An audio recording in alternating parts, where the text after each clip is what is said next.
नमस्कार मित्रांनो, तूही रे माझा मितवा या मालिकेच्या 29 सप्टेंबरच्या भागात आपल्याला पाहायला मिळणार आहे. ईश्वरी अर्णवला म्हणत असते, हे जे काही महाभारत घडलंय त्याचे रचित तुम्हीच आहात.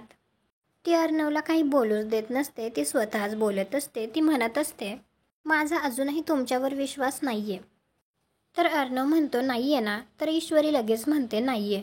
तर अर्णव तिला म्हणतो, गेट लॉस्ट आणि विश्वास ठेवण्यासाठी जागा शोध जा. तो जरा रागातच असतो आणि तो जरा बाजूला येऊन तिला म्हणतो, गो. काही वेळानंतर तो जेव्हा मागे वळून पाहतो तेव्हा त्याला तिथे ईश्वरी दिसतच नाही. त्याला ती तिथे दिसत नाही, त्यामुळे त्याला असं वाटतं की ईश्वरी खरंच गेली की काय. तर तो विचार करायला लागतो, मी सिंदूर कुठे गेली असेल, आणि तो तिला घरात इकडे तिकडे शोधत असतो. शोधत शोधत तो अंजलीच्या रूममध्ये येतो.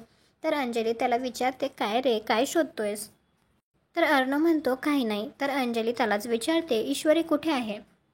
आता यावर ताईला काय उत्तर द्यावं हे मात्र अर्णवला काही कळत नाही.